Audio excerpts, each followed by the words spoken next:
আসসালামু আলাইকুম প্রিয় দর্শক, অন্য মঞ্চ অনুষ্ঠানে আপনাদের স্বাগত জানাচ্ছি। আমার তো বলির পাঠা বানাইলেন ওই যে তার প্রতিবেশী যিনি ওই যে আমাদের রাশেদাদের বাইরে যে প্রতিবেশী ডক্টর ইউনুস আছে, প্রথমে তারে হুমকি দিছে। তারপরে তার প্রতিবেশীর আরেক প্রতিবেশী আছে, চিঙ্কু বাম ছিল আগে, সেই আরেকজন আছে না যে বাংলাদেশের এখন ভাবির পোলাদের এখন পিরানে পীর দস্তগীর কুতুব গাউস কুতুব হয়ে গেছে, সেই ল্যাংটা সুলেমান তাকে হুমকি দিয়েছে। পাশাপাশি কর্নেল অলিরে হুমকি দিয়েছে। পাশাপাশি যারা উষ্টা খাইতে পড়ে যায়, যারা সকাল বিকাল স্বপ্ন দেখে চিকেন নেক খেয়ে ফেলবে, তাদেরকে তিনি হুমকি দিয়েছে। তো বাংলাদেশ কাবাব মে হাড্ডি হতে যাচ্ছে। এখন জননেত্রী শেখ হাসিনা ডিক্লেয়ার দিয়েছেন ডিসেম্বর মাসে আসলে আমাদের কাবাব মে হাড্ডি হওয়া থেকে রক্ষা করবেন বলে আমি মনে করি। এত অন্য যদি দেশ মনে করেন এই দেশটা আফগানিস্তান বা এই দেশটা পাকিস্তান অথবা এই দেশটা বার্মা, তাহলে তো তখন বাংলাদেশকে গিলে খেয়ে ফেলতো পানি ছাড়া, গ্লাস ছাড়া। পানিও নিত না, কুলি করে খেয়ে ফেলতো, কুলি করতে করতে খেয়ে ফেলতো বাংলাদেশকে। তো আমাদের কপাল ভালো যে ভারতের গৃহমন্ত্রী তিনি শুধুমাত্র এতটুকুই বলেছেন যে এটা কি তোমার বাপের দেশ, তুমি এই ভূমি নিয়ে যাবা। কথাটা একেবারে ভুল বলে নাই। অবশ্য দেশটা আমাদের বাপদাদারই, তো কারণ ভারত তো আমাদের সবারই বাপদাদারই ছিল। ওয়ারিশ নিতে নিতে দুইটা দেশ বানায় ফেলাইছে। মানে ভারতের ওয়ারিশ নিতে নিতে আমার বাপদাদারা দুইটা দেশ বানাইছে, আরো নিতে চায়। তো ভারতের তার সহ্য হবে না। বড় ভাই আর কত ওয়ারিশ দিবে? মনে করেন যে হায়দার ভাই আঙ্গর বড় ভাই, তো এখন ওয়ারিশ দিতে দিতে আর কতটুকু দিবে? এখন অত বেশি চাইতে গেলে তখন দাম করে বলে টান দিয়ে বলবো যে আমার ওয়ারিশ যে তোদের মধ্যে আছে ওইটাও এখন দে। এটা বলে ফেলবে তখন হায়দার ভাই। তো আমাদের আপনি যে শিরোনামটাও দিয়েছেন যে ভারত চীন মিলে যাচ্ছে, হাসিনা ফেরার পথ তৈরি হচ্ছে। এমনকি ওই যে যে হুমকিটা দিল, যে যে ঠিকই বলেছেন ভাবির পোলাগো ছবি দেওয়া হইতেছে। কারণ এই দেশটা হচ্ছে ভাবির পোলাদের, কারণ এই দেশ বঙ্গবন্ধুর না, এই দেশ গোলাম আজমের। কয়দিন পরে দেখেন গোলাম আজমের পোলার ছবি দিবে, তারপরে দেখবেন গোলাম আজমের ছবি দিবে, সাইদির ছবি দিবে, নিজামের ছবি দিবে। এখন ডাইরেক্টর গোলাম আজম আর সাইদি নিজামের ছবি দিতে পারে না। তাই আমার ভাবির পোলা যেগুলো জিন্দা শহীদ, মোর্দা শহীদ, পোস্টমর্টম সারা শহীদ, পোস্টমর্টম মালার শহীদ, পুলিশের গুলি খাওয়ার শহীদ, শিবিরের গুলি খাওয়ার শহীদ, এই শহীদদের ছবিতে দুধের সাথে ঘোলে মিটাইতে চাচ্ছে। সাইদির ছবি দিলে তো আচ্ছা, ছবি দেওয়া নাকি হারাম ধরেন? হ্যাঁ, ছবি তোলাও হারাম, পাসপোর্টের ছবি দেওয়া তো কোনো কথাই নেই।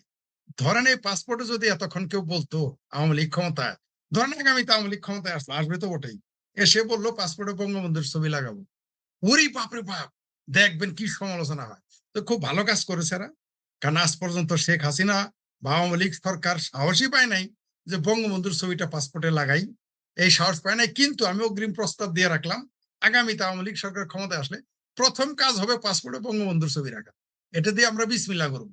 কারণ এই পত্র আমাদের দেখিয়ে দিয়েছে, ঠিক আছে, এই পত্র আমাদের দেখিয়ে দিল তারা, যে এখানে এই কোথাকার কোন সাইদ, কোথাকার কারা, কই থেকে উড়ে আসে, হাদি মাদি গাদি ফাদি, কই থেকে কে আসতেছে, এই সমস্ত বস্তা পোশাক রাস্তার কি নালিকা কিরে, তারা যদি পাসপোর্টের ছবিতে আসতে পারে, সেইখানে বঙ্গবন্ধুর ছবি দিলে তো পাপ হবে না, মহাভারত শুদ্ধ হবে না। যাক, ভালোই করেছে। যারা এই যে কমেন্টটাও করেছেন, আমরা প্রাসঙ্গিকভাবে আলোচনা করেছি, তাকে ধন্যবাদ মনে করে দেওয়ার জন্য। আরো ধন্যবাদ আমার ভাবির পোলাদের, আরো ধন্যবাদ ভাবির পোলাদের মামু আকারের, আরো ধন্যবাদ জামাতে হেফাজতের চামড়া নাই পীরের মুরিদ এবং সেলাদের।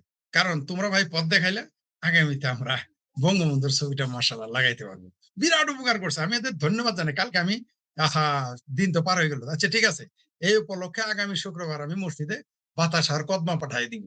কারণ এই উপকার আওয়ামী লীগের যে উপকার করলো, এই উপকার আমরা 1,00,000 কর্মী, 1,00,000 ভোকালে বলেন তো হায়দার ভাই, আপনি এটা বলতে পারতেন যে পাসপোর্টে বঙ্গবন্ধুর ছবি লাগা? ওই সাহস আমরা না, পাইতাম না।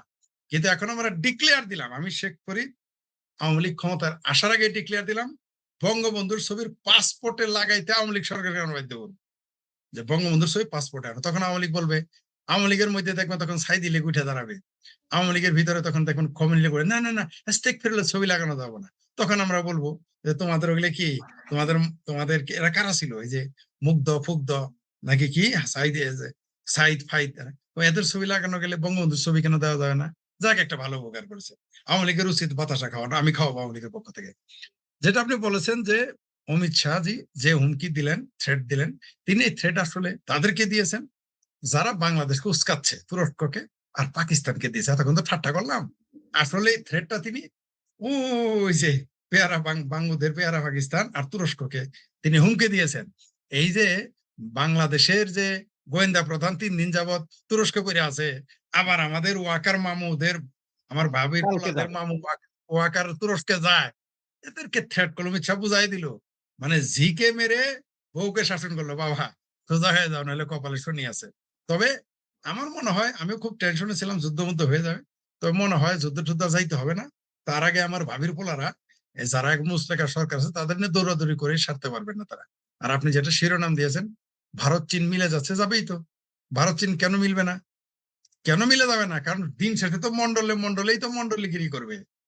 কারণ নতুন মন্ডল বাংলাদেশকে আর চায়নাকে, এই পাকিস্তানকে তুরস্ককে তো মেনে নিবে না।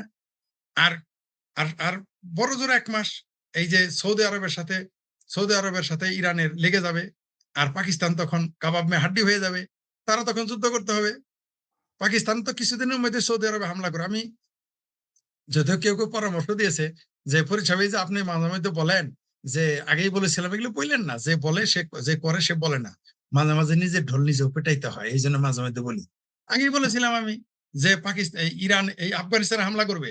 করবেই, পাকিস্তান করেছে। তার আগেও বলেছিলাম ইরানে একদিন যদি কোনদিন সর্বপ্রথম হামলা করে, সেটা হলো কোন মুসলিম রাষ্ট্র, সেটা কারা করবে? সেটা করবে পাকিস্তান। কারণ পাকিস্তান ডলারের জন্য তার মায়ের কাছে মায়ের বিক্রি করে দিবে। আর ডলারের জন্য সে বুঝে আফগানিস্তান ইরানে হামলা করবে না। আরে ডলার দিলে পাকিস্তান নিজের দেশে হামলা করবে। পাকিস্তান হলো এরকম একটা উদ্ভট রাষ্ট্র। ওরা যদি কিছু ডলার দিয়ে বলেন, তুই তো লাহোরে একটা মাইরে দে মিসাইল, ও তাই মারবে। এরকম তারা বুদ্ধিমান লোক। তো এরা, শোনেন, কূটনীতিতে আপনি দিন শেষে আপনি দেখেন, মনে করেন আপনারা ২ জন মাতাব্বর। আমি হইলাম মনে করেন চেলা। আপনারা ২ জনে যতই ঝগড়া করেন, আমি যখন গিয়ে হায়দার ভাইয়ের ধমক দিব আপনার পক্ষে, তলে কিন্তু আপনি সাবধান হবেন। আজকে হায়দার ভাইয়ের ধমক দিছে, কালকে তো আমি মাসুদ মন্ডলেরও ধমক দিবে। তাই আপনারা কিন্তু সব মন্ডল দিন শেষে এক। আর ভারত নয়া মন্ডল হতে যাচ্ছে। ঠিকই বলেছেন, জুলাই একসময় গালি হবে না। জুলাই গালি হয়ে গেছে। জুলাই মানে গালি, হাদি মানে গালি। ঠিক আছে? ৩৬ জুলাই মানে গালি, ৫ই আগস্ট মানে গালি। বাংলাদেশের মানুষ এটা এখন বাংলাদেশ না, সারা পৃথিবীতে। এটা আমরা বলি না, তারাই বলে। তো এরা মিল হবেই। আমি আরেকটা জিনিস বলে রাখি, আগেও বলেছি এখনো বলি। সেটা হলো আমেরিকার সাথেও এই বাংলাদেশ আওয়ামী লীগ এবং ভারতের সাথে আবারও আগের চাইতে বেশি দহরম-মহরম হবে। ঠেকায় রাখতে পারবেন না। কারণ বাংলাদেশের ১৮ কোটি মানুষের মার্কেট, আবার বাংলাদেশের উপরে যার নির্ভর করে ভারতের ১৫০ কোটি মানুষের মার্কেট। ভারত চায় না, কেউ হারাইতে চাইবে না। যত খাতিরই আমি আপনার যত বড় চামচাই হই, আপনি চামচার জন্য হায়দার মন্ডলের সাথে আপনি ঝগড়া করবেন না। আপনি মানে একেবারে মানে চূড়ান্ত যুদ্ধ আপনি করবেন না। আবার হায়দার সাহেবের চামচার জন্য নিশ্চয়ই হায়দার সাহেব আপনার সাথে যুদ্ধ করবে না। এটাই পৃথিবীর নিয়ম। তো বাংলাদেশ কাবাব মে হাড্ডি হতে যাচ্ছে। এখন জননেত্রী শেখ হাসিনা ডিক্লেয়ার দিয়েছেন ডিসেম্বর মাসে আসলে আমাদের কাবাব মে হাড্ডি হওয়া থেকে রক্ষা করবেন বলে আমি মনে করি। জি, ধন্যবাদ। দিয়েছে। ধন্যবাদ মাসুদ ভাই, ধন্যবাদ ফরিদ ভাই এবং যারা দেখছেন সকলকে। আসলে এটা বলার কি আছে? ফরিদ ভাই নিজেই বলে দিছেন। আর ফরিদ ভাই বললেন যে, ওই যে এই ডাক্তার ইউনূস বা আমাদের ওই যে বাংলার এখন বাঙালি বঙ্গু মুসলমানের পীর বা আদি পিতা, পিনাকি এদেরকে বলার চেয়ে উনি আসলে এই কথাটা বলছে পাইক্যাদেরই সবচেয়ে বেশি। এই না পাকিস্তানের লোকগুলোরে।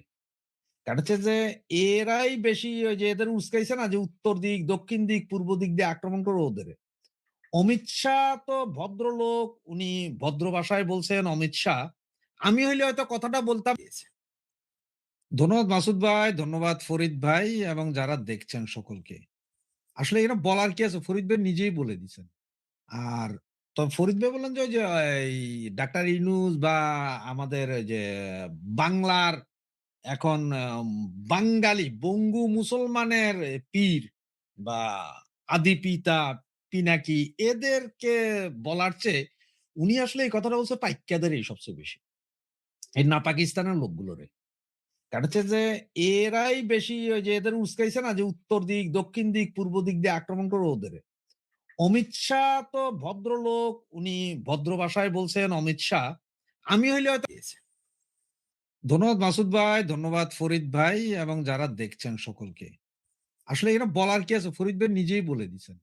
আর ফরিদ ভাই বললেন যে, ওই যে এই ডাক্তার ইউনূস বা আমাদের ওই যে বাংলার এখন বাঙালি বঙ্গু মুসলমানের পীর বা আদি পিতা, পিনাকি এদেরকে বলার চেয়ে উনি আসলে এই কথাটা বলছে পাইক্যাদেরই সবচেয়ে বেশি। এই না পাকিস্তানের লোকগুলোরে। কারণ হচ্ছে যে এরাই বেশি ওই যে এদের উস্কাইছে না যে উত্তর দিক, দক্ষিণ দিক, পূর্ব দিক দিয়ে আক্রমণ করবে ওদের। অমিত শাহ তো ভদ্রলোক, উনি ভদ্র ভাষায় বলছেন ধন্যবাদ মাসুদ ভাই, ধন্যবাদ ফরিদ ভাই এবং যারা দেখছেন সকলকে। আসলে এরা বলার কি আছে? ফরিদ ভাই নিজেই বলে দিছেন। আর ফরিদ ভাই বললেন যে ওই যে এই ডাক্তার ইউনূস বা আমাদের ওই যে বাংলার এখন বাঙালি বঙ্গু মুসলমানের পীর বা আদি পিতা, পিনাকি এদেরকে বলার চেয়ে উনি আসলে এই কথাটা বলছে পাইক্যাদেরই সবচেয়ে বেশি। এই না পাকিস্তানের লোকগুলোরে। কারণ হচ্ছে যে এরাই বেশি ওই যে এদের উস্কাইছে না যে উত্তর দিক, দক্ষিণ দিক, পূর্ব দিক দিয়ে আক্রমণ করবে ওদের। অমিত শাহ তো ভদ্রলোক, উনি ভদ্র ভাষায় বলছেন ধন্যবাদ মাসুদ ভাই, ধন্যবাদ ফরিদ ভাই এবং যারা দেখছেন সকলকে। আসলে এরা বলার কি আছে? ফরিদ ভাই নিজেই বলে দিছেন। আর ফরিদ ভাই বললেন যে ওই যে এই ডাক্তার ইউনূস বা আমাদের ওই যে বাংলার এখন বাঙালি বঙ্গু মুসলমানের পীর বা আদি পিতা, পিনাকি এদেরকে বলার চেয়ে উনি আসলে এই কথাটা বলছে পাইক্যাদেরই সবচেয়ে বেশি। এই না পাকিস্তানের লোকগুলোরে। কারণ হচ্ছে যে এরাই বেশি ওই যে এদের উস্কাইছে না যে উত্তর দিক, দক্ষিণ দিক, পূর্ব দিক দিয়ে আক্রমণ করবে ওদের। অমিত শাহ তো ভদ্রলোক, উনি ভদ্র ভাষায় বলছেন অমিত শাহ আপনি ঠিকই বলেছেন যে একটা যেটা যে এই যে চীন ভারতের যে ঐক্যতানের আমরা একটা গুজব বা খবর বা সত্যি যে কোনো কিছু আমরা মেসেজ আমরা শুনতে পাচ্ছি বা অনুমান করতেছি, এটা স্বাভাবিক কিছু না। কারণ এই উপমহাদেশে, এশিয়াতে এবং এই দক্ষিণ এশিয়ায় অবশ্যই সে পরাশক্তি অবশ্যই চায় না, এবং উদীয়মান পরাশক্তি, এবং খুব সম্ভবত পৃথিবীতে যে 5টা জায়গায় যদি 6টা পরাশক্তি হয়ে যায় কখনো, সেটা 6 নম্বরে, সেটা সবাই জানে যে এটা ভারত হতে যাচ্ছে। তো এখন উদীয়মান যারা আছে, ওই যে বললাম মন্ডলে মন্ডলে তলে তলে কিন্তু মিল থাকবেই। মন্ডলের যতই মারামারি করুক, এক মন্ডল কিন্তু আরেক মন্ডলের নাতিন জামাইরে দেখতে যায়, দাওয়াত দেয়, এটা সত্য। তো এরা খোঁজ খবর নিবে তলে তলে, কারণ এখানে যদি আমেরিকা ঢুকে পড়ে, সেটা কার জন্য ঝুঁকিপূর্ণ হবে? শুধু তো ভারতের জন্য না, চায়নার জন্য। আবার শুধু যে চায়নার জন্য হুমকি তা তো না, ভারতের জন্য। কারণ ভারতীয়রা এখন কিন্তু আমেরিকাকে অবিশ্বাস করা শুরু করেছে, এমনকি খোদ সরকার, আমি যতদূর জানি। তারা কাউকে বিশ্বাস করে না সহজে, এখন আরো করে না। রাশিয়া ছাড়া ভারত কাউকে বিশ্বাস করতেছে না। আবার চায়নাকেও।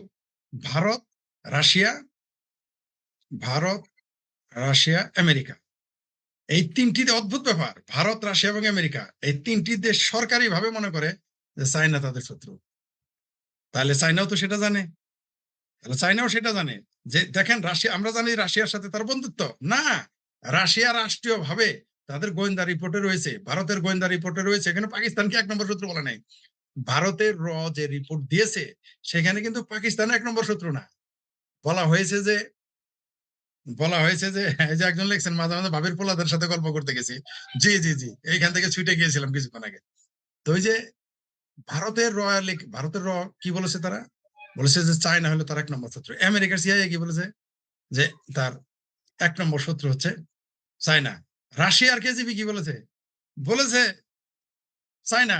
এটা আমি জেনে অবাক হয়ে গেছি, এবং এটা আমার সন্দেহ হয়েছে এগুলো ফেক। পরে খুঁজে দেখি না, এটা সত্য, তারা রিপোর্ট এগুলো দিয়েছে। তাহলে এরা এইদিকে মনে করতেছে, তাহলে চায়নাও তো সতর্ক। তার মানে কি চায়নাও এই অঞ্চলে, এই পানিপথে, এই দেখেন এই পানিপথ দখল করার জন্য তো শ্রীলঙ্কায় ঘাঁটি করেছে, এই পানিপথ দখল করার জন্য পাকিস্তানে ঘাঁটি করেছে, এই পানিপথ দখল করার জন্য আমাদের সর্বশেষ বন্দর নিল, পানি স্থল জলবন্দর। ঠিক আছে, এটা তো আপনারা দেখেছেন। নিয়ে নিয়েছে কেন? সে এই ভারত আরব সাগর থেকে শুরু করে ভারত মহাসাগরে তার রাজত্ব কায়েম করতে চায়। ওইদিকে অস্ট্রেলিয়া ঢুকতে পারতেছে না, আমেরিকা এবং ভারত এবং জাপানের জন্য, নিউজিল্যান্ডের জন্য, অস্ট্রেলিয়ার জন্য পারতেছে না ওইদিকে, কারণ ওইখানে আবার ভারত বাধা হয়ে দাঁড়িয়ে গেছে। তো ভারত অবশ্যই চিন্তা করবে যে সে ব্যালেন্স করার চেষ্টা করবে, যে চায়নাও যেন তার জন্য হুমকি না হয়, আবার আমেরিকাও যাতে ঘাঁটি গেড়ে তার রাষ্ট্রের নিরাপত্তাকে বিঘ্ন না ঘটায়। সেই জন্য তারা অবশ্যই এইখানে ভেতরে ভেতরে, মানে বিহাইন্ড দ্য স্ক্রিনে, চায়নার সাথে ভারতের একটা আলোচনা যে চলছে, এটা বোঝা যায়। তা না হলে তো তাদের ব্যবসা বন্ধ হইতো। আমরা তো কোনোদিন শুনি নাই যে চায়না মিছিল করছে যে ভারত বয়কট। আমরা ভারতেও কোনোদিন শুনি নাই যে মিছিল করেছে চায়না বয়কট, শুনি নাই। তার মানে কি, তারা এই যে একজন দর্শক এখানে লিখেছে যে ভারত কখনোই চাইবে না এখানে, চায়না কখনোই চাইবে না এখানে আমেরিকা ঘাঁটি করুক, ঠিক তেমনি ভারতও চাইবে না ঘাঁটি করুক। সুতরাং তাদের ভেতরে ভেতরে তো তাদের আলোচনা হতেই পারে, ঐক্যবদ্ধতা থাকতেই পারে, এটা অস্বাভাবিক কিছু না, এটা একেবারেই অস্বাভাবিক কিছু না, থাকতেই পারে। আপনি দেখেছেন যে যে ৬০ দশকে যে পাকিস্তানে কোনোদিনই চীনের সাথে কোনো সম্পর্ক নাই, পাকিস্তানে ঘটকালিতে কি চীনের সাথে কি আমেরিকা প্রীতি করে নাই? ৬০-এর দশকে করে নাই? করেছে। ৬৫-র যুদ্ধে আমেরিকা কোথায় ছিল? তলে, তলে ওইখানে গিয়ে প্রীত করেছিল। সুতরাং রাজনীতিতে যেকোনো কিছুই ঘটতে পারে। বিশ্ব রাজনীতি বলেন, ব্যক্তি রাজনীতি বলেন, সমাজনীতি বলেন, রাষ্ট্রনীতি, এইখানে তো স্থায়ী বন্ধু শত্রু এগুলো তো আপনি লিখে দিতে পারবেন না যে এটা ঘটবেই। এটা আপনি নিশ্চয়তা দিতে পারবেন না। তাই তারা ভারত এবং চায়না আমেরিকাকে ঠেকাতে অবশ্যই সেটা করতেই পারে তারা। জি, মাসুদ ভাই, এই ফরিদ ভাই যা বলল, দেখেন, এই মুহূর্তে বিশ্বের একমাত্র পরাশক্তি বা ইকোনমিক শক্তি যদি হয় সেটা হচ্ছে যে আপনার আমেরিকা। ঠিক এর পরপর যে ফাইটিংটা আসতেছে সেটা হচ্ছে চায়না। China, yes. আমেরিকার হচ্ছে যে ৩৮৭ জন বিলিয়নিয়ার, ৩৮৭ জন বিলিয়নিয়ার। চায়নার হচ্ছে যে ৩৩৩ কি ৩৫০ জন বিলিয়নিয়ার। ইন্ডিয়ার আরেকটু কম। সুতরাং এইখানে আগামী ২০ বছরে যদি আমেরিকারে কেউ টেক্কা দিতে পারে সেটা হচ্ছে যে একমাত্র চায়না, ভারত না। ভারত হয়তো আরো ২০-২৫ বছর পরে চীনের পর্যায়ে যাবে, এরপরে আমেরিকার পর্যায়ে। সুতরাং আমেরিকার মাথা ব্যথা, সবচেয়ে বেশি মাথা ব্যথা কিন্তু চীনরে নিয়া। চীনকে আর নিয়ে, ইয়েস। চীনের সবচেয়ে বেশি মাথা ব্যথা যে এই আমেরিকা আইসা, আমেরিকা অলরেডি পাকিস্তানে বইসা রইছে ওদের বিক্রি। এখন আইসা যদি আবার বাংলাদেশেও বসে, তাহলে কিন্তু বিপদ আছে চায়নার। বিপদটা পুরোপুরি চায়না। এইদিকে চায়না আবার বাংলাদেশে বসার কি বাকি আছে? বসা রাশেদ বাকি, হায়দার ভাই, না, না, আমেরিকার বসার বাকি বাংলাদেশে নাই। বসার কি কিন্তু বাকি এখনো, আছে? না, না, এখনো জিওপলিটিক্স এর আপনার ওই চিন্তায় এখনো অনেক কিছু বাকি আছে আসলে। অনেক ও বাকি আছে আসছে অফিসিয়ালি। চুক্তি করতে। এখনো কিন্তু ঐরকম বসতে পারে নাই। যেরকম মিডল ইস্টে যাইয়া বইসা গেছে ঐরকম বসতে পারে নাই। বসতে পারে না কেন? ও আছে। ও আছে মানে কি জানেন? আমেরিকা এখন বাংলাদেশে আছে যে এইটা আপনার বাতাসের মতো। আপনি অনুভব করতে পারবেন, নিঃশ্বাস নিতে পারবেন কিন্তু ধরতে পারবেন না, ছুঁইতে পারবেন না। এটা ওই জায়গায় আছে। সুতরাং এইটা মাথা ব্যথা গেছে চীনের। আবার এদিকে ভারতেরও মাথা ব্যথা আছে। এই আমেরিকা যদি একবার থাকে, কারণ এই আমেরিকা এমন এক দুষ্ট ক্ষত, যেটা সবসময় চাইছে যে পাকিস্তান আর বাংলাদেশের মৌলবাদীর উত্থান হোক, এতে হবে কি ওই ইন্ডিয়াকে তটস্থ রাখা যাবে। মানে ইন্ডিয়া সবসময় এটা নিয়ে চিন্তা করবে, অন্যদিকে না। তাহলে তাদের যে গ্রোথ আছে, গ্রোথ কমে যাবে। ঠিক চায়নার ওইখান দিয়ে লাগায় রাখছে কিছু না কিছু। এরা ২ জন এইজন্য এক হইছে যে না, আর যা হবে হোক, আমেরিকা আসতে পারবে না। ভারতের সরকার বুঝে, ভারতের জনগণ বুঝে, ভারতীয়রা বুঝে যে ওদের আরো ৫০ বছর লাগবে চায়নার পর্যায়ে পৌঁছাইতে। এবং তারা সেদিকে যাচ্ছে। তারা এই মুহূর্তে চায়নাকে টক্কর দিতে পারবে না। আর চায়নাও জানে যে তাদের আরো ১০ থেকে ১৫ বছর টাইম লাগবে মিনিমাম যায় আমেরিকার একটা হিট দিতে। সুতরাং এইজন্য চায়নাও সরাসরি হিটিং এ যাচ্ছে না আমেরিকার সাথে। সুতরাং চায়না চিন্তা করলো যে ঠিক আছে, এই ইন্ডিয়ার সাথে আমরা যদি একটু ব্যালেন্স করি, ওকে, আমরা আগাইতেছি, আমরা আমেরিকা। চায়নার টার্গেট আমেরিকা। এদিকে টার্গেট যেটা ইন্ডিয়ারে ঠেকাও, ওইটা এখন কমে গেছে। যে ঠিক আছে ইন্ডিয়া বাড়ুক। ওরাও বুঝে যে ইন্ডিয়া এত তাড়াতাড়ি চায়নারে ইয়ে করতে পারবে না, এক্সিট করে যাবে না। যার কারণে এদের ২ জনের মধ্যে খুব কাছাকাছি বন্ধুত্ব হবে। এইখানে আরেকটা মজার টুইস্ট আছে কিন্তু। ইরানের চাবাহার বন্দর হচ্ছে যে ইন্ডিয়ার হাতে। বেলুচ যদি স্বাধীন হয়ে যায়, চাবাহার বন্দর আর বেলুচের যেই সি পয়েন্ট আছে এটা খুব কাছাকাছি, একদম মানে ১-১.৫ কিলোমিটারের ভিতরে এটা। এখন চায়না যে রোডস অ্যান্ড বেল্ট যে প্রকল্প সেটা বেলুচের ওখানে যায় শেষ হইছে। আবার এইটা ঢুকছে কোথায়? আপনার অকুপাই কাশ্মীরের ভিতরে দিয়া। যেটা ভারতের ভূমি, যেটা পাকিস্তান অকুপাই করেছে, ওইটার ভিতর দিয়ে এটা গেছে। চায়না এখন দেখতেছি কি ওইদিকে মনে হয় বেলুচ স্বাধীন হয়ে যাইতে পারে যেকোনো মুহূর্তে। এইদিকে পিওকে তো লাগে গেছে গ্যাঞ্জাম। এখন যদি ভারতের লগে গ্যাঞ্জাম না কমাই, তাহলে যদি পিওকে স্বাধীন হইয়া যায়, ওরা ভারতের মুখাপেক্ষী থাকবে। তখন তো ভারত কইবে যে এগুলো সব উড়াই দে। চীনেরে ঢুকতেই দিস না। ওইদিকে বেলুচ চলে গেলে ওইখানের পোর্টের যা ইনভেস্ট করছে সব হারাবে।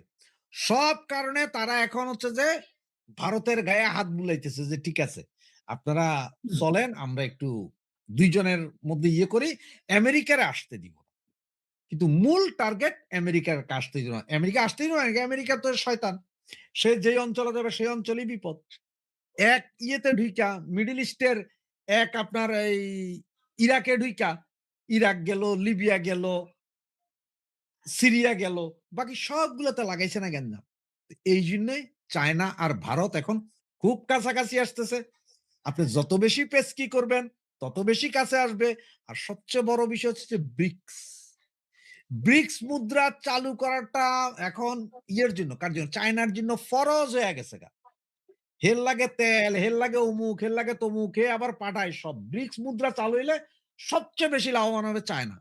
আর সেইটা যাতে চালু হয় এবং এটা যাতে খুব দ্রুত হয়, এই জন্য সে এখন মানে দাঁতে দাঁত কামড়াইয়া, প্রয়োজনে জিহ্বা কামড়াইয়া রক্তাক্ত কইরা হইলেও সম্পর্ক রাখবে। এটা হচ্ছে মূল কাহিনী। ধন্যবাদ মাসুদ ভাই। জি, বুঝতে পারছি এখন আমি। ভারত কখনোই শেখ হাসিনাকে বাদ দিয়ে কারোর সাথে চুক্তিতে যাবে না। এটা আপনি নিশ্চিত থাকেন। ভারত কখনোই এই ভুলটা করবে না। কারণ তারা শুধুমাত্র 18 মাস শেখ হাসিনা নাই, তাতে বাংলাদেশে যেভাবে জঙ্গিবাদের উত্থান ঘটেছে, যেভাবে ভারতের স্বার্থের বিরুদ্ধে কাজ করতেছে, তারা ভালো করেই জানে যে এখন যদি আওয়ামী লীগকে 21 বছর বাইরে রাখে, ওটা তো বহুত দূরের কথা। এখন যদি আরো যদি 2+1 মানে 3 বছর বাইরে রাখে, তাহলে ভারতের জন্য বাংলাদেশ একটা অগ্নিকুণ্ডে পরিণত হবে। এই ঝুঁকি ভারত নিবে না। ভারত যার সাথেই চুক্তি করুক, ভারত যার সাথে তার স্বার্থ নিয়ে কথা বলুক, সেটা চায়না হতে পারে, আমেরিকা হতে পারে, রাশিয়া হতে পারে, সেটা আলাদা কথা। মানে আমেরিকার ডিলটা এখানে শেখ হাসিনা থাকবেই।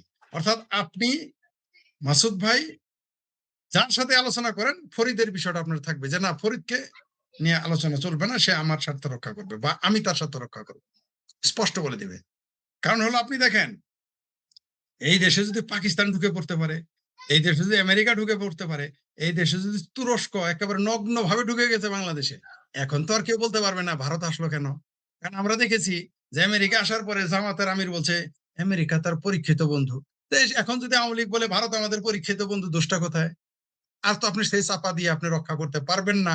ঠিক যেমন এখন বঙ্গবন্ধুর ছবি যদি পাসপোর্টে আমরা আন্দোলন করি, আমি শেখ ফরিদে আন্দোলন করব যে সবার আগে কাজ আওয়ামী লীগের, প্রথম কাজ পাসপোর্টে বঙ্গবন্ধুর ছবি দেওয়া, তখন আপনি না করবেন কেমনে? ঠিক তেমনি আপনি ওইখানেও না করতে পারবেন না। কারণ আপনি আমেরিকাকে পরীক্ষিত বন্ধু বলেছেন, পাকিস্তানকে পরীক্ষিত বন্ধু বলেছেন, তুরস্ককে পরীক্ষিত বন্ধু বলেছেন, তাহলে ভারত আমার পরীক্ষিত বন্ধু আমি যদি বলি আপনার লাগবে কিভাবে? আপনার লাগলে লাগলোই, আপনার তো লাগবেই। যেহেতু আপনার কাছে তুরস্ক পরীক্ষিত বন্ধু, পাকিস্তান পরীক্ষিত বন্ধু, আপনার কাছে ভারত শত্রুই মনে হবে। তাতে তো আমাদের যায় আসে না। আমরা এখন প্রকাশ্যে বলতে পারবো ভারত আমাদের প্রকাশ্য বন্ধু। অনেকেই বলে না, আওয়ামী লীগের অনেকে লোক আবার শরম পায় যে ভারত আমাদের পরীক্ষিত বন্ধু, এটা বলতে শরম পায় আওয়ামী লীগেরও কিছু নেতা। যদিও তারা ভারতকে ভারতেরই টিম মনে করে, বাংলাদেশের মৌলবীরা, এমনকি মুসলমানও মনে করে না। আমার এক ভাবির পোলা তো বলছে যে আওয়ামী লীগের কোনো মুসলমান নিতে পারে নাই, বলে নাই শেখ হাসিনার নাম নেই, বলেছে ফাত্রা একটা ভাবির পোলা আছে না আমার, কি যেন নাম, সার্ভিস মলম নাকি আলম নাকি ফালম নাকি কি, সেই কথা বলেছে। কত বড় বদমাইশ। মানে ধর্মকে তারা নিয়ে আসে কিনা। আমরাও বলবো যে পাকিস্তানিরা ভালা মুসলমান না, তুর্কিরা ভালা মুসলমান না, আমরাই ভালা মুসলমান, আমরাও এগুলো বলা শুরু করবো এখন। কোনো সমস্যা নাই। কারণ তারা যদি ফতোয়া দিতে পারে শেখ হাসিনা ভালা মুসলমান না, শেখ পরিবার ভালো মুসলমান না, আওয়ামী লীগ ভালো মুসলমান না, তাহলে আমরা বলে দিতে পারি পাকিস্তানরা খারাপ মুসলমান, তুরস্ক খারাপ মুসলমান, আমরা বলবো। আমাদের বলতে আমাদের এগুলো শিখিয়ে গেছে। আমাদের জাতীয় ভাবির পোলারা তো শিখিয়ে দিচ্ছে। আমাদের জাতীয় ভাইয়া আই হ্যাভ এ প্ল্যান বলে আমাদের শিখিয়ে দিচ্ছে। তারপরে কিভাবে দিনের ভোট আওয়ামী লীগ নাকি রাইতে করছে, বিরাট অভিযোগ। এখন আওয়ামী লীগকে শিখিয়ে দিচ্ছে দিনের ভোট দিনেই নিবা, কিন্তু 2 দিন আগে নিবা। এটা শিখিয়ে দিচ্ছে এবার আমাদের। 12 তারিখে ভোট, তারা 11 তারিখেই নেওয়া শুরু করে দিয়েছে দিনের বেলা। তার জন্য এই সরকারের উপরে কোনো অভিযোগ নাই যে দিনের ভোট রাইতে নিয়েছে। কত সুন্দর দেখেন, 11 তারিখ বিকেলে ভোট নেওয়া শেষ। আপনি তখন বলতে পারবেন না যে ভোট রাইতে নিছে। আমরা শিখে ফেলেছি এখনো, কোনো সমস্যা নেই। আর কোনো সমস্যা নাই। এই 5ই আগস্ট হওয়া খুব জরুরি ছিল। মানে বই পড়ে আর শিখতে হবে না। এই ভাবির পোলাদের আমার বোধহয় নেটওয়ার্ক একটু সমস্যা হচ্ছে মনে হয়। আপনি কি আমাকে শুনতে পাচ্ছেন? জি, যেটা বলতেছিলাম। কারণ আমার ছবিটা কেমন যেন দেখা যাচ্ছে, তো সেজন্য বলতেছি শোনা যাচ্ছে কিনা। তো যেটা বলতেছিলাম যে এরা, আপনি যেটা বললেন শেখ হাসিনাকে মাইনাস করে ভারত কখনোই এই ঝুঁকি নিবে না। আমি আপনাকে লিখে দিতে পারি। যদি ভারত শেখ হাসিনাকে বাদ দিয়ে কোনো সিদ্ধান্ত নেয়, আগামী 10 বছর পরে ভারতের জন্যে এই বাংলাদেশ, এখন তো মোটামুটি ছাই চাপ আগুন আছে। তখন পুরো আগ্নেয়গিরি হয়ে যাবে, সেটা সেটা আর আপনি সেটা ভারত মানে নিজেকে আর সেই আগুন থেকে রক্ষা করতে পারবে না। কোনো ফায়ার সার্ভিসে আগুন নিভাইতে পারে না। এর জন্য তাকে বাংলাদেশ আওয়ামী লীগকে আলাদা রেখে সে কোনো রাষ্ট্রের সাথে চিন্তা ভাবনা করতে পারে না, করবেও না বলে আমার ধারণা। জি। বলি যে শেখ হাসিনা আগামী অক্টোবর নভেম্বরের মধ্যে দেশে ফিরবেন। শেখ হাসিনার দেশে ফেরা নিয়ে আজ যে আলোচনা চতুর্দিকে চলছে, তার শুরুটা তৈরি হয়েছিল আমার সেই খবর দিয়ে। আমার খবরের উৎস শেখ হাসিনা ছিলেন স্বয়ং। দিল্লির পান্ডারা রোডে তার বাসভবনে তিনি আমন্ত্রণ জানিয়েছিলেন ভারতে অবস্থিত তার দলের কয়েকজন প্রাক্তন নেতা মন্ত্রীকে। দীর্ঘ বৈঠক হয়, নেতারা সেখানে একত্রে মধ্যাহ্নভোজ সারেন। সেদিন নেত্রী তার দলীয় সহকর্মীদের স্পষ্টভাবে বলেছিলেন তিনি নভেম্বর নাগাদ অবশ্যই দেশে ফিরছেন। সেই মিটিংয়ে উপস্থিত হাসিনা মন্ত্রিসভার এক প্রাক্তন মন্ত্রী, আমার বিশেষ পরিচিত, আমাকে নিজে জানান সেই বৈঠকের কথা। আমাকে জানিয়েছিলেন যে শেখ হাসিনা শারীরিক ও মানসিক সব দিকেই পুরোপুরি সুস্থ, একদমই বিষাদগ্রস্ত নন। তাকে দেখে মনে হচ্ছিল বড় কোনো কাজে ঝাঁপিয়ে পড়ার জন্য তিনি তৈরি। তার মধ্যে যে উৎসাহ ও উদ্দীপনা সেদিন সবাই দেখেছিলেন, তার কারণটি আমি জেনেছিলাম। কিন্তু আমার সেদিনের এপিসোডে সেই কারণের কথা আমি বলিনি, কেননা পুরো ব্যাপারটা তখনও নিশ্চিত হয়নি, আলোচনা চলছিল। আজ এই এপিসোডে বলবো সে কথা, কারণ আলোচনা সমাপ্ত, সিদ্ধান্ত গৃহীত। এখন সিদ্ধান্ত কিভাবে সেটাকে বাস্তবায়িত করা হবে সেই ব্যাপারটা চলছে এখন। সুতরাং এখন বললে কোনো অসুবিধে নেই। আমার দেওয়া সেই সংবাদের পর এনডিটিভি সংবাদ মাধ্যম হাসিনার সঙ্গে কথা বলে একই খবর দিয়েছেন, 6 মাসের মধ্যে তিনি দেশে ফিরছেন। এবং তারপর রয়টার্সকেও এই একই কথা তিনি বলেছেন। রয়টার্সকে দেওয়া টেলিফোন সাক্ষাৎকারে শেখ হাসিনা বলে দিয়েছেন যে এই ডিসেম্বরের মধ্যে তিনি দেশে ফিরবেন। আজ হাসিনার ফেরা নিয়ে কেউ সংশয় প্রকাশ করছেন না। সবচেয়ে বড় কথা, বাংলাদেশে হাসিনার সমর্থক যারা, তারা তো বিশ্বাস করে একটা উত্তেজনার মধ্যে রয়েছে, আনন্দের মধ্যে রয়েছে। কিন্তু শেখ হাসিনার বিরোধী রাজনৈতিক দলগুলো বলছে হাসিনা ফিরছে। এমন খবরও আসছে যে হাসিনার ফেরা আটকাতে নিজেদের মতো করে সবাই চেষ্টা শুরু করে দিয়েছে। চেষ্টা করছে বটে, কিন্তু হালে পানি পাচ্ছে না। কেন হালে পানি পাচ্ছে না কেউ? কারণটা আমি জেনেছিলাম সেই 21শে মে তারিখে, যখন আমি আগের এপিসোডটা করি, সেখানে আমি এটা বলিনি এজন্যেই যে আলোচনা তখন চলছিল, সিদ্ধান্ত পাকা হয়নি। কোন আলোচনা, কোন সিদ্ধান্ত? আলোচনা ভারত ও আমেরিকার মধ্যে।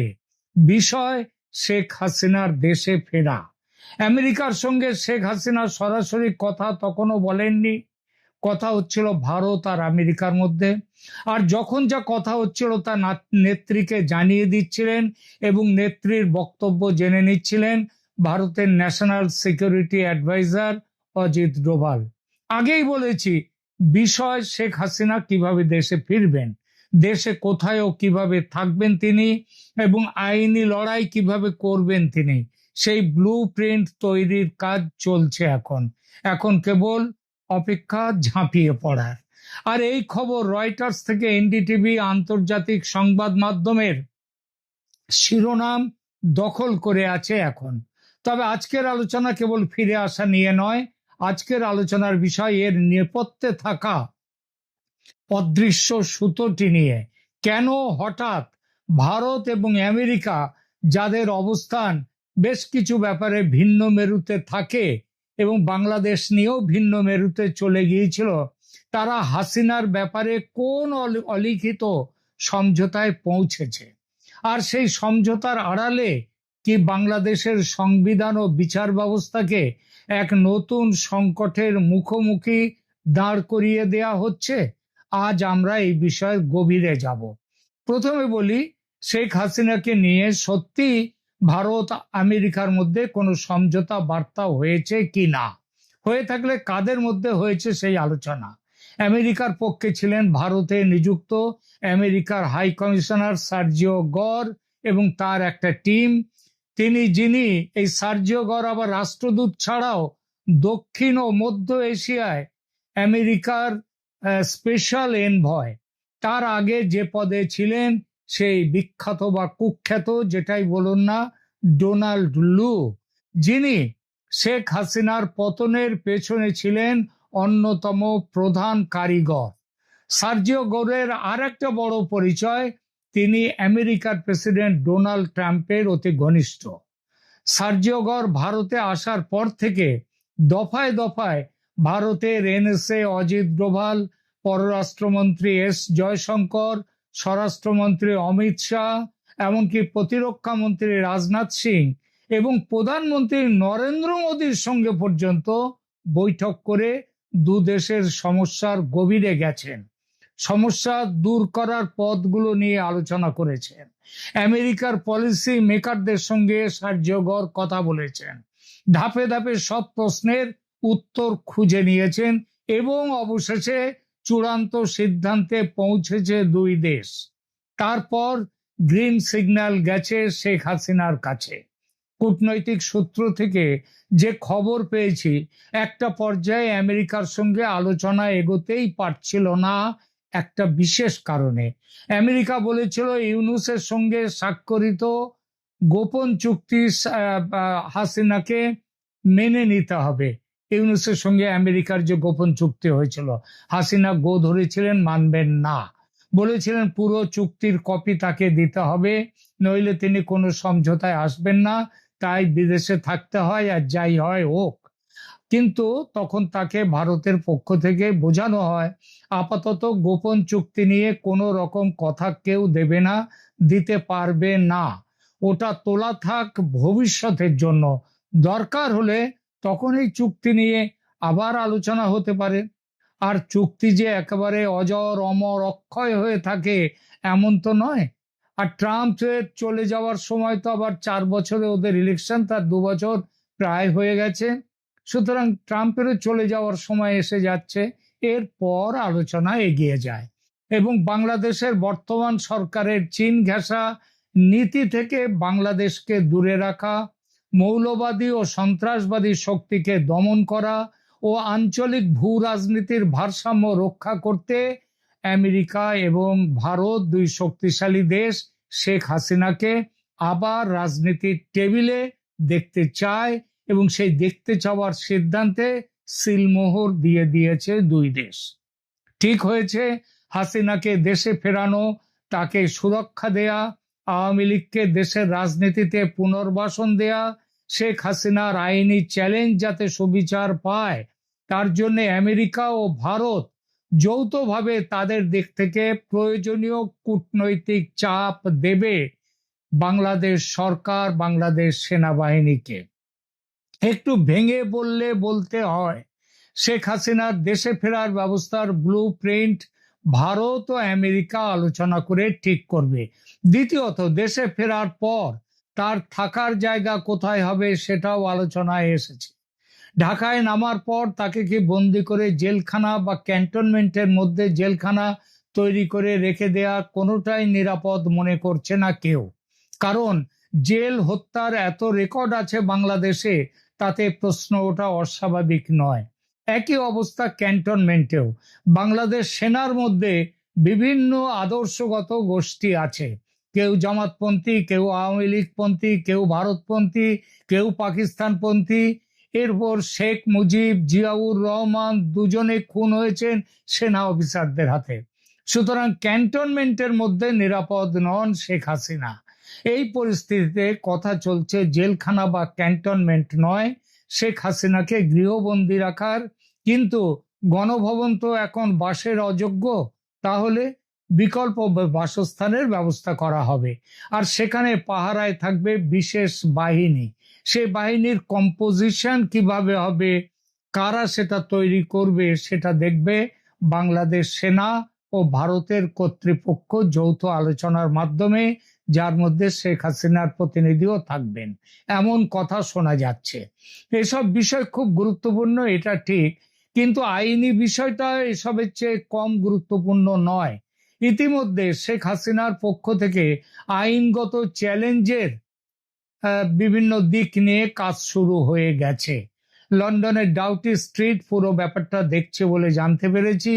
দেশে পৌঁছবার পর সময় নষ্ট না করে আদালতে মামলা করবেন শেখ হাসিনা। প্রথমত, তার উপর যে মৃত্যুদণ্ড দিয়েছে আইসিটি, সুপ্রিম কোর্টে তার পুনর্বিচারের আপিল দাখিল হবে। আইসিটির বিচার যে আদৌ ধোপে টিকবে না, সেটা আন্তর্জাতিক আইন বিশেষজ্ঞদের প্রায় সবার মত।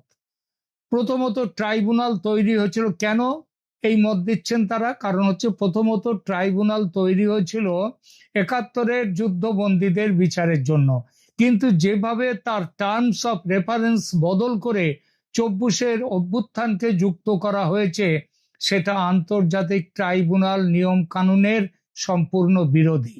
দ্বিতীয়ত, জাতিসংঘের মানবাধিকার কমিশনের রিপোর্টকে ব্যবহার করে যে সাজাটি দেয়া হয়েছে শেখ হাসিনা ও তার স্বরাষ্ট্রমন্ত্রীকে, সেটা এভিডেন্স হিসেবে গ্রাহ্য হতে পারে না। এ বিষয়ে ওই রিপোর্টেই স্পষ্ট নিষেধ করা আছে, আর ফলে মৃত্যুদণ্ড তাদের বাতিল হতে বাধ্য। একই ব্যাপার অন্যান্য মামলার ক্ষেত্রেও। এবার ইউনূস আমলের মতো বিচার করা যাবে না, কারণ এই বিচারে বিশ্বের নজর থাকবে, বিশেষত আমেরিকা, পশ্চিমা শক্তি এবং ভারত তো আছেই, তাদের নজর থাকবে। শেখ হাসিনার প্রত্যাবর্তন মানেই নতুন আইনি যুদ্ধ। তিনি কি কি চ্যালেঞ্জ জানাতে পারেন? প্রথমত, পদত্যাগের বিতর্ক নিয়ে তিনি আদালতে দাবি করবেন যে তিনি কখনো লিখিত পদত্যাগপত্র দেননি, যেটা প্রেসিডেন্ট নিজে স্বীকার করে নিয়েছেন, রাষ্ট্রপতি। সংবিধানের ৫৭ ক ধারা অনুযায়ী রাষ্ট্রপতিকে লিখিত পদত্যাগপত্র না দেওয়া পর্যন্ত প্রধানমন্ত্রীর পদত্যাগ কার্যকর হয় না। এছাড়া তিনি ২০২৪-এর নির্বাচন এবং তার পরবর্তী সংসদ ভেঙে দেওয়ার প্রক্রিয়াকে সংবিধান বিরোধী ষড়যন্ত্র আখ্যা দিয়ে চ্যালেঞ্জ করবেন। তিনি মামলা করবেন ২৪-এর নির্বাচনে গঠিত সংসদ পুনরায় যাতে গঠন করা হয় তার জন্যে। তিনি এবছর ফেব্রুয়ারির নির্বাচনকে অসাংবিধানিক বলে সেটাকে ভেঙে দেয়া, সেই নির্বাচনকে অবৈধ বলার দাবিও করবেন।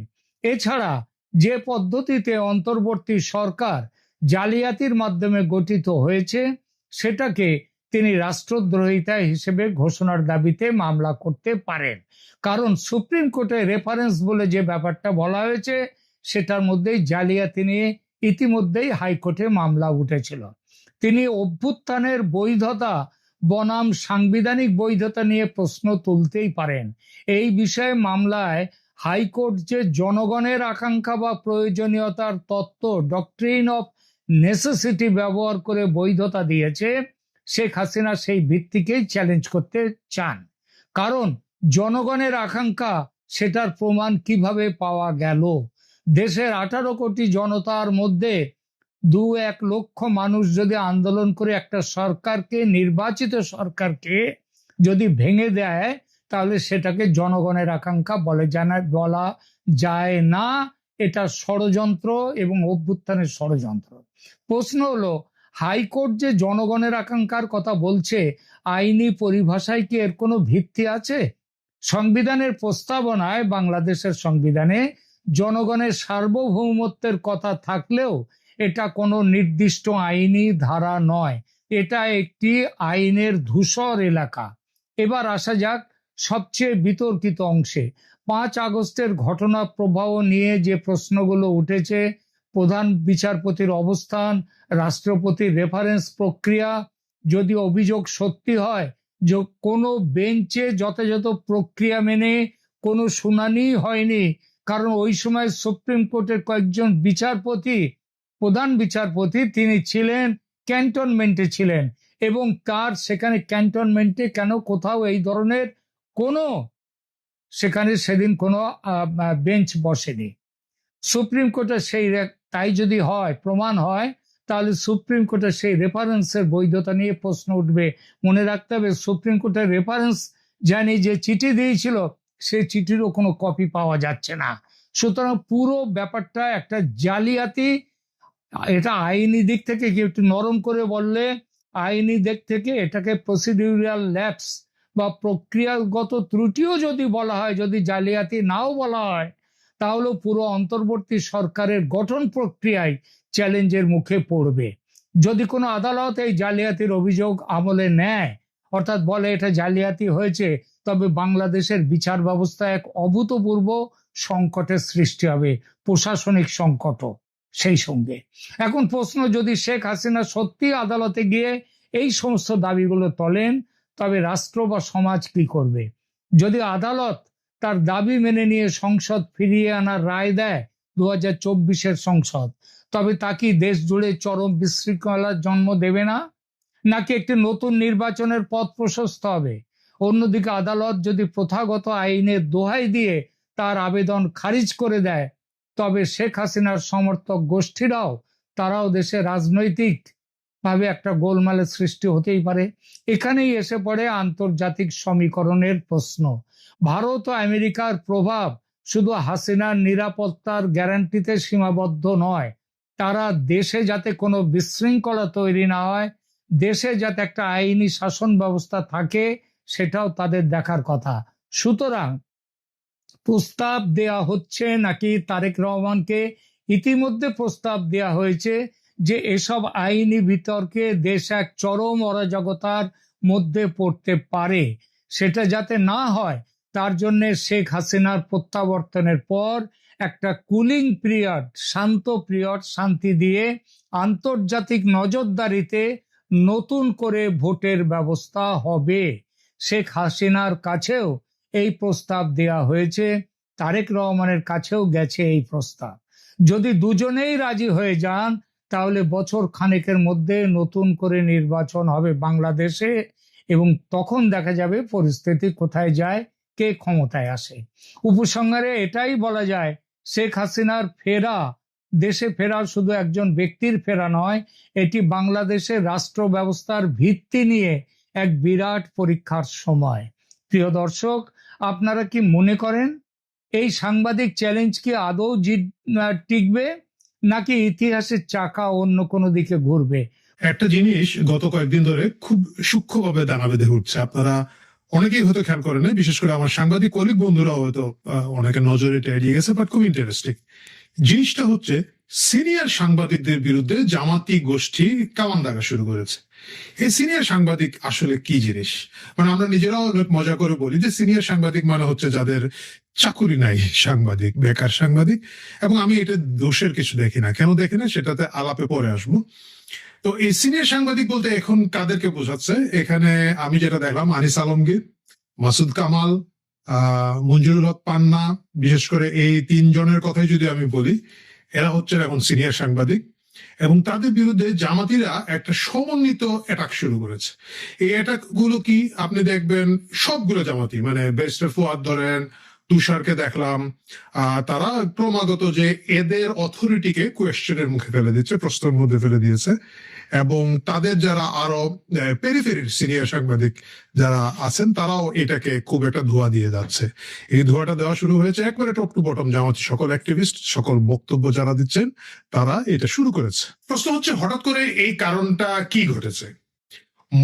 এর মূল কারণটা হচ্ছে এই সব তথাকথিত যে সিনিয়র সাংবাদিক, এদের কারণে এই হাদি ব্যবসা করা যাচ্ছে না, এদের কারণে আবু সাইদ ব্যবসা করা যাচ্ছে না, এদের কারণে দিনে রাতে 24 ঘন্টা মুক্তিযুদ্ধ একটা ফালতু জিনিস এটা বলা যাচ্ছে না, 30 লক্ষ শহীদ ফালতু, 71 ফালতু, ভারতের ষড়যন্ত্র, এইসব সব ক্র্যাপ রাবিশ বলার জন্য জামাত যে লোকজনকে পাঠিয়েছে মার্কেটে, এবং তারা যেভাবে একটা নতুন ন্যারেটিভ তৈরি করার চেষ্টা করছে, এইখানের মধ্যে তথাকথিত সিনিয়র সাংবাদিক বলে যাদেরকে উপহাস করা হচ্ছে, তারা একটা ব্যারিয়ার হিসেবে দাঁড়িয়ে গিয়েছেন। জামাতের হয়েছে এখানের মধ্যে একটা জ্বালাটা হয়েছে কারণ তারা বিশেষ করে 5 আগস্ট 2024-এর পরে সবগুলা মিডিয়া হাউস দখল করা, শত শত সাংবাদিকের চাকুরি খাওয়া। আপনাদের মনে আছে আমাদের কি ওইটার নাম, ফারুকিকে প্রশ্ন করার জন্য 3 জন সাংবাদিকের চাকরি চলে গিয়েছিল। বিভিন্ন টেলিভিশন চ্যানেল দখল করা, মালিকদেরকে চাপ দিয়ে সিনিয়র সাংবাদিকদের সরিয়ে ফেলা চাকরি থেকে, এই জিনিসগুলো করে তারা এক ধরনের সিস্টেম দাঁড় করিয়েছে। এবং সেই সিস্টেম দাঁড় করানোর পরে তারা কিছু সংখ্যক একেবারে মানে এগুলো মানুষের জায়গায় না, এগুলো কীট পতঙ্গ টাইপের কিছু লোকজনকে পুশ করে বিভিন্ন টকশোতে পাঠাচ্ছে। কারা এরা হচ্ছে এসেই খুব অশ্লীল ভাবে মুক্তিযুদ্ধকে প্রশ্নবিদ্ধ করছে, অশ্লীল ভাবে বাঙালির ইতিহাস, বাঙালির সংস্কৃতি, বাঙালির কালচারকে প্রশ্নবিদ্ধ করছে। এর বিরুদ্ধে যারা কথা বলার সুযোগ পাচ্ছেন তারা হচ্ছেন এই যে সিনিয়র সাংবাদিক যাদের নাম বললাম। কেন তারা এই সুযোগটা পাচ্ছেন? কারণ তারা নিজেরাও জুলাই বিপ্লবে অংশগ্রহণ করেছিলেন, খুব জাদরেল ভাবে অংশগ্রহণ করেছেন। মাসুদ কামাল ভাই দীর্ঘদিন ধরে সরকার বিরোধী বা আওয়ামী লীগের বিরুদ্ধে বলবো না, উনি বিভিন্ন জায়গায় মানে যখন যার প্রয়োজন তার সমালোচনা করে আসছিলেন। আনিস আলমগীরের কথা বলতে পারি, আনিস আলমগীর খুব জাদরেল ভাবে জুলাই বিপ্লবে ছিলেন। এমনকি তিনি দাবি করেছেন যে তার লেখা আমার প্রিয় স্যার কি আসিফ নজরুল পর্যন্ত, মানে বিপ্লবের যিনি অন্যতম মাস্টারমাইন্ড, তিনি পর্যন্ত ওই সময় জুলাই আগস্টে খুব শেয়ার করতেন। তারপর মঞ্জুর হক পান্না একেবারে লাইভ করতেন, কোথায় কোথায় আন্দোলন হচ্ছে, গান বাজনা হচ্ছে, বিপ্লব হচ্ছে, এই যে। এবং তারা যখন এটা করতেন তাদের এক ধরনের পরিবর্তনের আকাঙ্ক্ষা ছিল, এবং তারা ইদানিং প্রায় বলেন যে তারা তখন বঙ্গবন্ধুর বাংলায় বৈষম্যের ঠাঁই নাই এইসব শুনে টুনে বিভ্রান্ত হয়েছিলেন। বিভ্রান্ত কেন হয়েছিলেন আমি জানি না, হতে পারে খুব সহজ সরল লোক, তারা খুব বিভ্রান্ত হতেই পারেন। যে আন্দোলন শুরু হয়েছে তুই কে আমি কে রাজাকার, সেখানে তারা বঙ্গবন্ধু শুনে যে কোনো ভাবেই হোক আপ্লুত বিগলিত হয়েছিলেন। হওয়ার পরে যেটা তারা দেখলেন, অবস্থা খুব খারাপ। 5 আগস্ট দুপুরের পরে প্রথমেই ধরেন বাংলাদেশের যেখানে যত মুক্তিযুদ্ধের ভাস্কর্য ছিল, শুধু কিন্তু বঙ্গবন্ধুর ভাস্কর্য না বা ধরেন আওয়ামী লীগের স্থাপনা না, যেখানে যত মুক্তিযুদ্ধের ভাস্কর্য ছিল একবারে দড়ি মারোটান রাজা হবে খান মুডে ভাঙা শুরু হলো, মাজার আক্রমণ শুরু হলো, 32 নম্বর পুড়িয়ে দেওয়া হলো, এবং এই জিনিসগুলো হলো। হওয়ার পরেও তাদের জুলাই আগস্ট পরবর্তী ডক্টর ইউনূস সরকারের প্রতি তাদের প্রেম, তাদের ভালোবাসা, তাদের সবকিছু জায়গায় ছিল। জায়গায় থাকার পরে তাদের সেই বিশ্বাস এবং আস্থার জায়গা থেকে ডক্টর ইউনূস যখন বলেছেন আপনারা মন খুলে আমার সমালোচনা করুন, তখন তারা টের পান নাই যে তারা কোন ফাঁদে পা দিচ্ছেন। এটা টের পেতে তাদের একটু সময় লেগেছে, এবং সেটার জন্য আনিস আলমগীর এবং মঞ্জুরুল হক পান্নাকে কিছুদিন জেলের ভাত খেয়ে আসতে হয়েছে, এবং আসার পরে তারা এখন একটু ফিল করছেন। ফিল করার পরে যেটা যেভাবে হোক, আমরা অনেকেই জানি যে জেলে গেলে অনেকের জ্ঞান চক্ষুর উন্মেষ হয়, এবং খুব উদ্ভট কারণে, মানে পান্না সাহেব একটা মিটিং এ গিয়েছেন, তাকে গ্রেফতার করেছে। এবং আনিস আলমগীরেরটা তো আরো হাস্যকর, মানে উনি প্রতিদিন একবেলা কিছু একটা খান, ছবি দেন, যেটা হয় পার্সোনাল সোশ্যাল মিডিয়ায়। উনি নেহারি খাচ্ছিলেন, কি যেন ওইটার নাম, আমাদের হাদি শাহমা এর মৃত্যুর আগের দিন, পরের দিন বা কিছু ওই দিন মারা গেছে, বেচারা না জেনে ওনার মতো করে একটু তেহারি খাচ্ছিলেন, যেন নেহারি খাচ্ছিলেন বোধহয়। এই অপরাধে ডক্টর ইউনূস ওনাকে গ্রেফতার করে ফেলেছে জিম থেকে যাওয়ার সময়। তো এখন বের হওয়ার পরে ওনারা বুঝতে পেরেছেন যে ডক্টর ইউনূস এবং তাদের যে সাঙ্গপাঙ্গরা ছিল, এগুলো হচ্ছে একটা জামাতের ভদ্র চেহারা। মানে এই যে জুলাই বিপ্লবের যারা একেবারে নাহিদ, সার্জিস আর হাসনাত, এগুলো হচ্ছে আবার পিকুলিয়ার প্রোডাক্ট। এগুলা মানে এদের মধ্যে কিন্তু এক ধরনের টিপিক্যাল আওয়ামী লীগ ক্যারেক্টারও পাওয়া যায়, টিপিক্যাল জামাতিটা পাওয়া যায়, আবার টিপিক্যাল দাইউস টাইপের লোকজনের মতো একটা ক্যারেক্টার। যাই হোক, বাকি যারা আছে মানে মূল মাস্টার মাইন্ড যারা, নাহিদকে ধরেন, আমাদের মাহফুজ আলম ধরেন, তারপরে ওই যে একজন আছে আসিফ মাহমুদ, 300 কোটি ভুইয়া না, সজীব ভুইয়া, এরা সকলে জামাতের প্রোডাক্ট, এবং এইটা এরা এখন বুঝতে পেরেছে। গুড। এখন বুঝতে পারার পরে ওরা দেখেছেন যে মুক্তিযুদ্ধ তারা যেভাবে ধারণ করেন, আমি এটা নিয়ে কোনো প্রশ্ন করতে চাই না, তারা খুব ভালোভাবে হয়তো ধারণ করেন, এটাকে ডিফেন্ড করার জন্য তারা তখন মুখ খুলেছেন।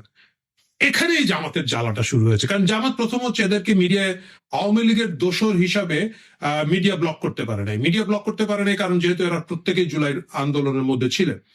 এখন এদেরকে ব্লক করার জন্য, কিন্তু এরা যেহেতু মুক্তিযুদ্ধের কথা বলছেন, মানে তারা শেখ হাসিনার সমালোচনা করছেন, আওয়ামী লীগকে ধুয়ে ফেলছেন, কিন্তু মুক্তিযুদ্ধের কথা বলছেন।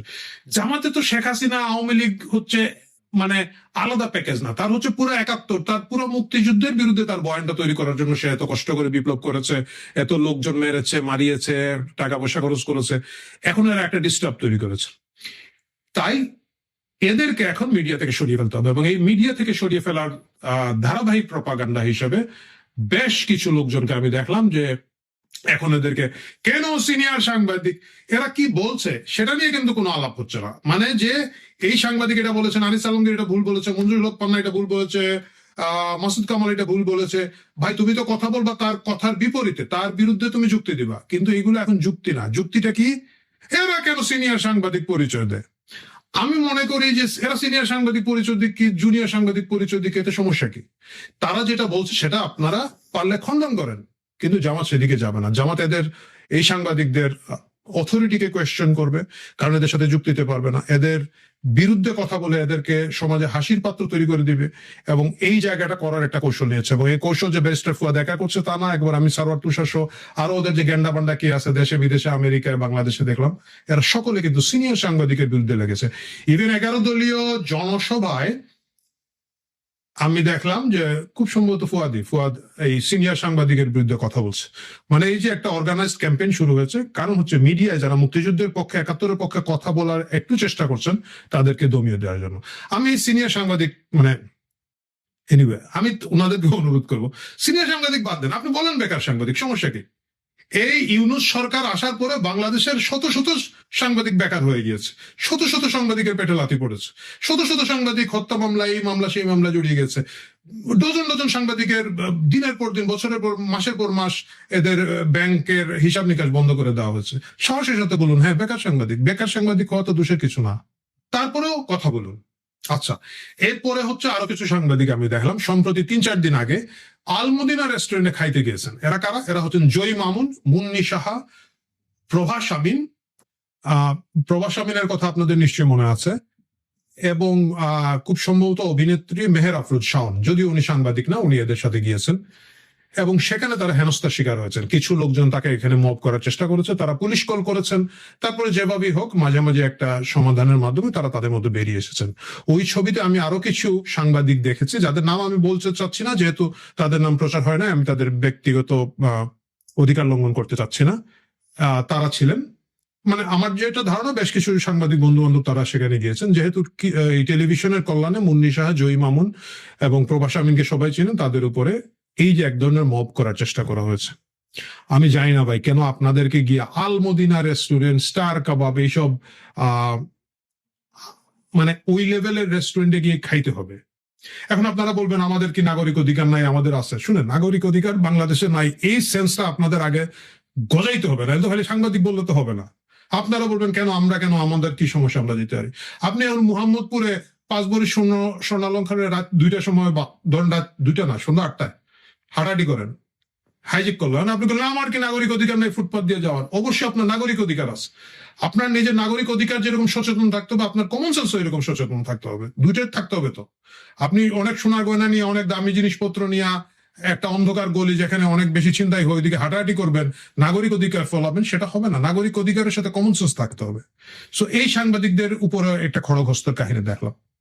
তারাও হয়তো ডক্টর ইউনূসের সময় আশা করেছিলেন বা পরবর্তী আশা করেছিলেন, আমি জানি না। মানে যেমন ধরুন প্রভা শামীনের উপরে তো জুলাই যুদ্ধ হইতেই পারে না। মানে ওনাকে তো, উনি তো এই পুরা শেখ হাসিনা বিরোধী আন্দোলন, ওনার সেই বিখ্যাত প্রশ্ন, চাকুরি কি মুক্তিযোদ্ধার নাতিরে না দিয়ে রাজাকারের নাতিরে দেওয়া হবে, এই বলটা যে উনি চমৎকার ভাবে শেখ হাসিনার কাছে ডেলিভারি দিয়েছিলেন, এবং শেখ হাসিনা ওই বলটা মারতে গিয়ে তো পুরো জিনিসটা শুরু হলো, মানে এই মেটিকুলাস প্রশ্ন। এই জন্য প্রভা শামীনের তো মেডেল দেওয়া উচিত, কিন্তু ওনাকে নাকি আমি শুনতেছি যে এখন এইভাবে হেনস্থা করা হচ্ছে।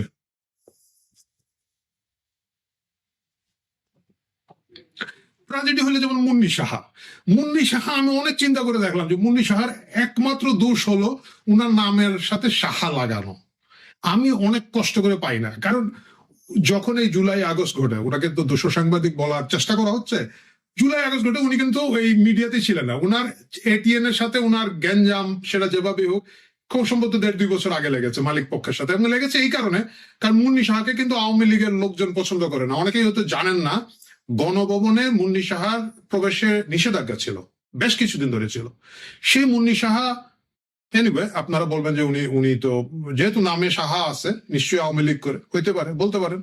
তো এই কারণে তার বিরুদ্ধে এখন বিশাল বিশাল কাহিনী। একটা আজগুবি জিনিস তখন প্রথম দিকে তৈরি করা হলো যে উনি নাকি কয়েকশো কোটি টাকা ওনার ব্যাংকে আছে। আমি খোঁজ নিয়ে দেখলাম যে এটা হচ্ছে তাদের যে পুরা পারিবারিক ব্যবসা ধরেন আজকে 20, 30, 90 সাল থেকে চলছে, পুরা ওই বিজনেস, যেটা আবার মুন্নি সাহা চালান না, মানে মুন্নি সাহা হয়তো এটার নমিনি, ওই অ্যাকাউন্টের নমিনি। তো ওই পারিবারিক ব্যবসা 90 সাল থেকে যেটা চলছে, এটা গত 30, 35, 40 বছর হিসাব আপনারা করে নিন।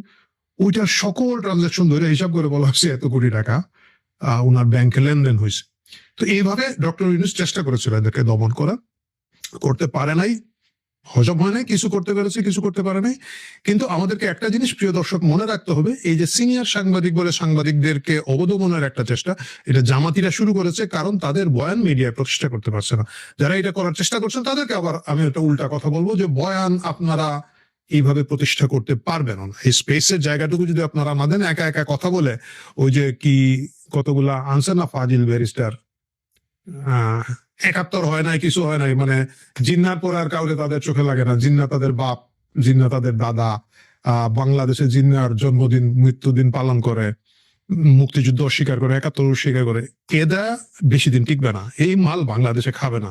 চেষ্টা করেছেন, কিন্তু এই চেষ্টাটা ধীরে ধীরে কি হয়ে গেছে আপনারাই জানেন। যে কিছুদিন আগে, আপনার মনে আছে, কয়েকদিন আগে মন্ত্রী সহ নিয়ে গিয়ে আমাদের আবু সাইদের স্মরণ সভায় শত শত লাল লাল চেয়ার পড়ে আছে, মন্ত্রী কপাল চাপড়াচ্ছে। আপনারা যারা দেখেন না, একটু চেক করে দেখে নিন যে কি হইলো 2 বছরের মাথায় এটা কি হইলো। এই যে বাড়াবাড়ি করা, এই যে মুক্তিযুদ্ধকে অস্বীকার করা, 71কে অস্বীকার করার যে জামাতি প্রোপাগান্ডার মেশিন, যেটা বাকিদেরকে চুপ করার চেষ্টা করছে, জামাতি এই চেষ্টা 71 থেকে করে আসছে, তাদের জন্ম থেকে করে আসছে, তারা আগেও সফল হয় নাই, আগামীতে হবে না। আমি সকল সিনিয়র সাংবাদিকদের কাছ ধন্যবাদ জানাই, কথা বলতেই থাকুন। আমি নিজে একজন সিনিয়র সাংবাদিক একইভাবে যদি বলা যায়, কারণ হচ্ছে ধরেন কবে 98 সালে আমি ভোরের কাগজ স্টাফ হয়েছিলাম। যদিও যেসব সিনিয়র সাংবাদিকদের কথা বলছি ওনারা আমার চেয়েও সিনিয়র। 98 থেকে হলে তো প্রায় কত ভাই 27-28 বছর, এর মধ্যে আসলে বেশি দিনই কাজ করি নাই। কিন্তু বাকিরা সিনিয়র সাংবাদিক হতে বলে, আমিও সিনিয়র সাংবাদিক বা জুনিয়র সাংবাদিক, সাবেক সাংবাদিক, বেকার সাংবাদিক, যাই বলুন, কথা বলার জন্য গর্ব অনুভব করি, কারণ বুক থেকে কথা বলি, দেশপ্রেম থেকে কথা বলি। আপনারা বলতে থাকুন, কে কি করলো, কে কিভাবে থামিয়ে দেওয়ার চেষ্টা করলো, সেই চেষ্টাকে ইগনোর করে এগিয়ে যান।